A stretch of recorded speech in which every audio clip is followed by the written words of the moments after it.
Assalamualaikum warahmatullahi wabarakatuh. Saya Aldika Kusuma Mardana. Saya akan mempresentasikan tugas ujian akhir semester dari mata kuliah Asas-Asas Manajemen dengan judul Organizing dalam Manajemen. Topik ini membahas salah satu fungsi utama dalam manajemen yang memiliki peran sangat penting dalam keberlangsungan suatu organisasi. Seperti yang kita ketahui, dalam manajemen terdapat beberapa fungsi utama, yaitu planning, organizing, actuating, dan controlling. Organizing menjadi fungsi yang menjembatani perencanaan dengan pelaksanaan kegiatan. Tanpa organizing yang baik, rencana yang sudah disusun dengan matang akan sulit diwujudkan secara efektif. Lalu ada pengertian organizing dalam manajemen. Organizing dalam manajemen dapat diartikan sebagai suatu proses pengaturan dan penyusun sumber daya organisasi, baik sumber daya manusia maupun sumber daya lainnya, agar tujuan yang telah ditetapkan dapat tercapai secara efektif dan efisien. Dalam proses organizing, manajemen menentukan pembagian tugas, tanggung jawab, serta wewenang kepada setiap anggota dalam organisasi. Selain itu, organizing juga mengatur bagaimana hubungan kerja antar individu maupun antar bagian dalam organisasi dibentuk.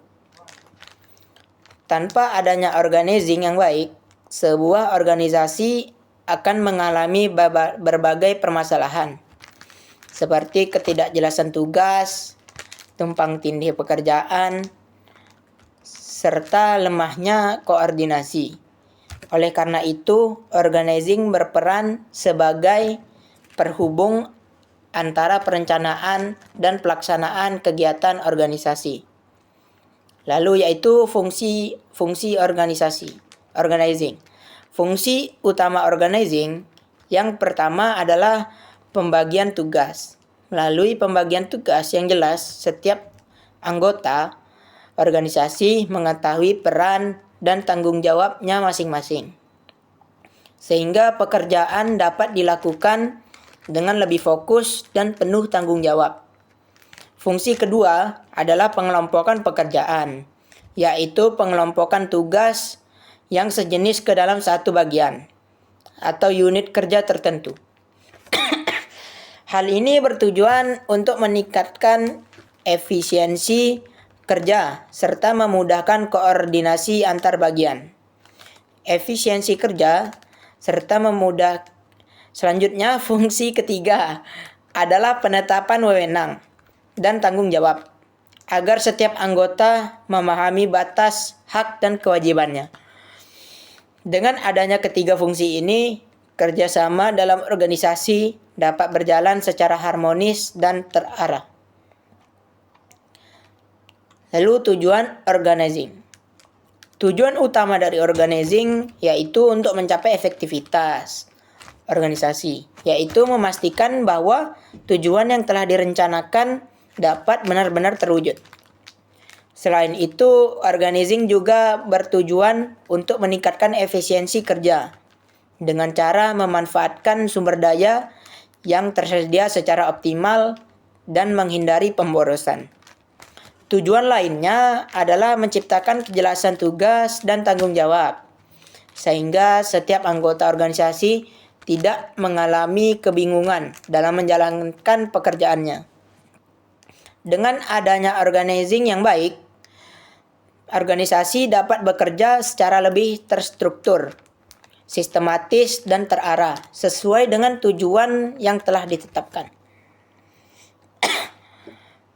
Lalu ada unsur-unsur organizing. Dalam proses organizing, dapat beberapa unsur penting yang saling berkaitan. Unsur pertama adalah tujuan, yang berfungsi sebagai arah dan pedoman bagi seluruh aktivitas organisasi.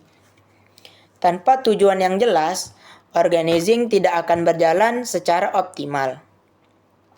Unsur yang kedua adalah manusia atau sumber daya. Manusia yang merupakan pelaksanaan utama dalam organisasi. Keberhasilan organizing sangat ditentukan oleh kualitas dan kompetensi SDM yang dimiliki. Unsur ketiga adalah tugas, yaitu pekerjaan-pekerjaan yang harus dilaksanakan untuk mencapai tujuan organisasi. Ketiga, unsur ini tidak dapat dipisahkan karena saling mengaruhi satu sama lain dalam proses organizing.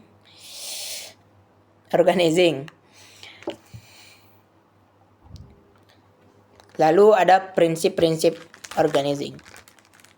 Dalam pelaksanaan organizing terdapat beberapa prinsip yang perlu diperhatikan. Prinsip pertama adalah pembagian kerja yang bertujuan agar setiap anggota dapat fokus pada bidang tugas tertentu sesuai dengan kemampuan dan keahliannya.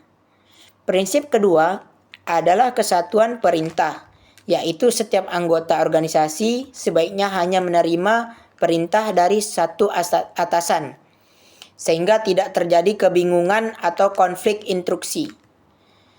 Prinsip ketiga adalah rentang kendali, yaitu jumlah bawahan yang dapat dikelola secara efektif oleh seorang pimpinan. Jika prinsip ini diterapkan dengan baik, maka organisasi akan berjalan lebih tertib, efektif, dan efisien. Lalu ada bentuk-bentuk organizing dalam manajemen. Dalam praktiknya terdapat beberapa bentuk organizing atau struktur organisasi. Organisasi lini atau garis merupakan bentuk organisasi yang paling sederhana, di mana wewenang dan tanggung jawab terpusat pada pimpinannya. Ciri-ciri organisasi kecil, jumlah pegawai sedikit, pemilik biasanya menjadi pemimpin tertinggi dalam organisasi. Hubungan kerja bersifat langsung atau face-to-face relationship. Spesialisasi yang dibutuhkan rendah. Anggota organisasi saling kenal mengenal. Tujuan sederhana, alat-alat sederhana, dan struktur organisasi sederhana. Produksi yang dihasilkan belum beraneka ragam. Pimpinan organisasi seorang tunggal, garis komando ke bawah kuat. Lalu bentuk yang kedua, ada organisasi staf, berfungsi sebagai pemberi saran dan bantuan kepada pimpinan, namun tidak memiliki wewenang langsung terhadap bawahan. Lalu bentuk yang ketiga yaitu organisasi lini dan staf, merupakan gabungan dari kedua bentuk tersebut, sehingga lebih fleksibel dan banyak digunakan oleh organisasi modern saat ini.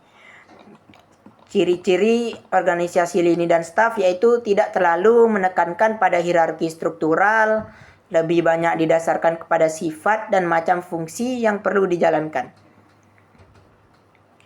Lalu bentuk yang terakhir yaitu organisasi panitia yang biasanya bersifat sementara dan menggunakan sistem pengambilan keputusan secara kolektif. Pemilihan bentuk organisasi harus disesuaikan dengan kebutuhan, tujuan, dan kondisi organisasi. Ciri-cirinya yaitu pemimpin dan pelaksana dibentuk dalam kelompok-kelompok yang bersifat panitia.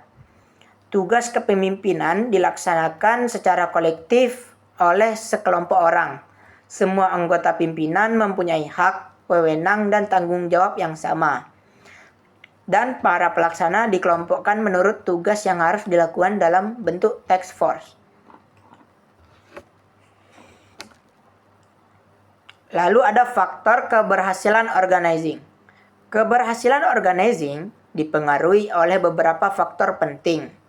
Faktor pertama adalah kualitas sumber daya manusia, karena kemampuan, keterampilan, dan motivasi. Anggota sangat menentukan keberhasilan pelaksanaan tugas. Faktor kedua adalah kepemimpinan, di mana pemimpin memiliki peran strategis dalam mengarahkan, mengoordinasikan, serta memotivasi anggota organisasi. Faktor ketiga adalah komunikasi, yang berfungsi untuk memastikan informasi dan instruksi tersampaikan dengan jelas dan tidak menimbulkan kesalahpahaman.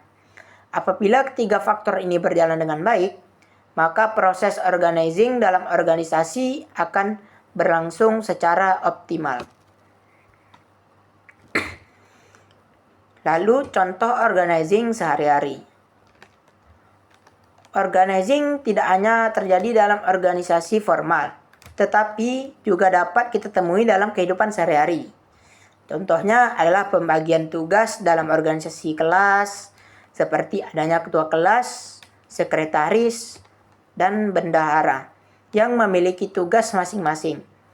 Selain itu, organizing juga terlibat dalam kepanitiaan kegiatan kampus, di mana setiap panitia memiliki peran yang jelas sesuai dengan bidangnya. Bahkan dalam lingkungan keluarga, organizing juga diterapkan melalui pembagian peran antara anggota keluarga. Hal ini menunjukkan bahwa organizing merupakan konsep yang sangat dekat dengan kehidupan kita sehari-hari.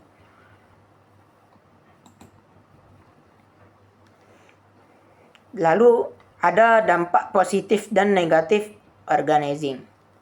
Organizing yang dilakukan dengan baik akan memberikan berbagai dampak positif bagi organisasi, seperti meningkatnya produktivitas kerja, efisiensi penggunaan sumber daya, serta kelancaran koordinasi antar anggota.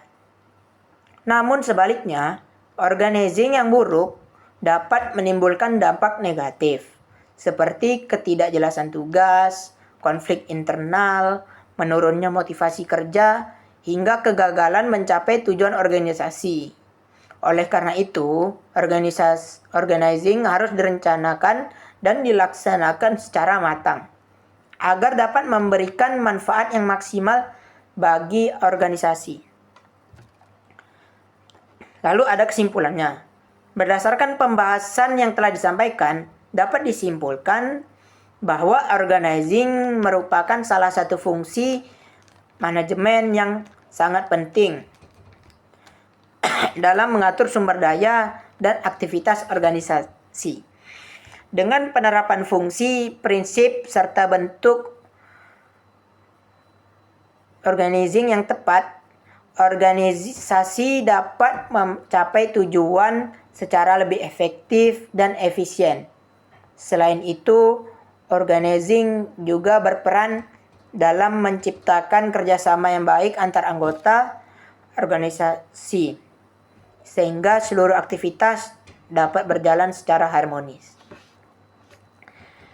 Sebagai penutup, saya mengucapkan terima kasih atas perhatian yang telah diberikan selama penyampaian materi ini.